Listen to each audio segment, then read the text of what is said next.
I'm Max McConnell. I'm with Clark State Community College. What has your involvement in the chamber been? So in my previous position with Greene County Department of Development, I actually worked with Amanda to do a lot of business retention and expansion visits. Apart from that, we invited the chamber, not just this chamber, but all the chambers, to participate in kind of just a process improvement that we did with our business retention and expansion, and we think that added to that a lot. It enabled us to meet with businesses that maybe we might have missed in the past, or we didn't understand how important they were to the county. But it also enabled us to kind of bring the chamber along into some businesses that maybe they had trouble getting a foot in the door. And if I'm not mistaken, I think 1 or 2 memberships resulted from those visits as well. So that's really my involvement with the chamber is part of the local government side. Looking to, in my new position, continue involvement because I felt it was just so fruitful. So knowing what the mission statement is and that we are mission driven, what value can you bring to the mission?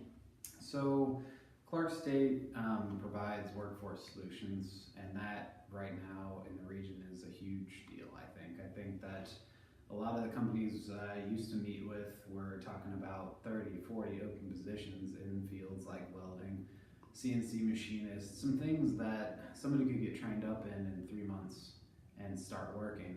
And I think basically that the message to current students is not strong enough that, hey, these are great careers.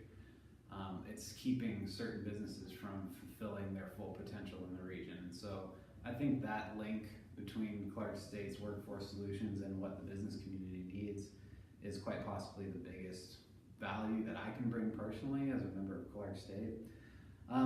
Clark State does maintain pretty good relationships with state reps like Paralis. Myself personally, having worked with Greene County Department of Development, I've built a relationship with the elected officials there, with the economic development people, not only for the county, but also the different municipalities as well.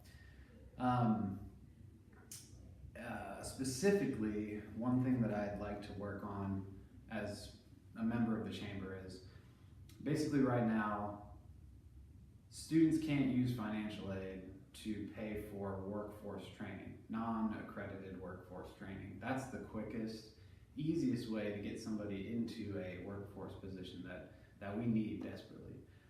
The fact that you can't use student aid is a barrier, and so I think tackling that would be my prime, like getting the business community involved in a kind of almost like a grassroots movement to get this moving up through the various state houses all the way up to the federal level.